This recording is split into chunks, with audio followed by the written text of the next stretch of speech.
কাজে আসছে না কোটি টাকা ব্যয়ে নির্মিত বালিয়াডাঙ্গির বড়বাড়ি ইউনিয়নের স্লুইস গেটটি। একপাশে দাঁড়িয়ে রয়েছে গেট, অন্য পাশে বইছে পানির স্রোত। ফলে কৃষকদের কোনো উপকারে তো আসছেই না, বরং পরিণত হয়েছে মাদক সেবীদের আখড়ায়। ঠাকুরগাঁও প্রতিনিধি MS আমাদের তথ্য ছবিতে ডেস্ক রিপোর্ট।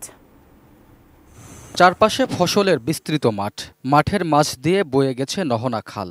খরা মৌসুমে কৃষকদের সেচ সুবিধার জন্য 2015-16 অর্থ বছরে বালিয়াডাঙ্গির উপজেলার ঝাউনিয়া গ্রামে স্লুইস গেটটি নির্মাণ করে স্থানীয় সরকার প্রকৌশল অধিদপ্তর। অথচ 2,30,00,000 টাকা ব্যয়ে নির্মিত এই প্রকল্পটি কোনো কাজেই আসছে না কৃষকদের। দীর্ঘদিন ব্যবহার না হওয়া গেটটি বিনষ্টের পথে।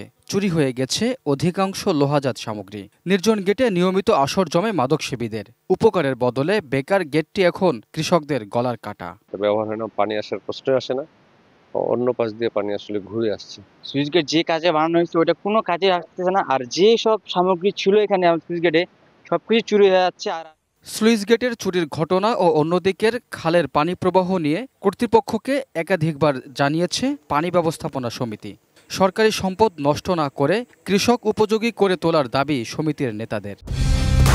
কালার এক্সপার্ট, জর্জ স্যাপ এবং মাইল্ড অন হ্যান্ডস টেকনোলজি সমৃদ্ধ অরিক্স ক্রিস্টাল ওয়াশ আপনার লন্ড্রি এক্সপার্ট। কাজটা পাটটা বাঁধে দেয় বা ব্লক করে দেয়, তাহলে আমরা সুবিধা ভোগ করতে পারবো, উপকারভোগী যারা আছি। নচেত ওটা আমাদের কোনো উপকারে আসে না বর্তমানে। সংশ্লিষ্ট কর্মকর্তারা বলছেন, আকস্মিক বন্যায় বদলে গেছে খালের স্রোতের মুখ। এতে করে অকার্যকর হয়ে উঠেছে স্লুইস গেটটি।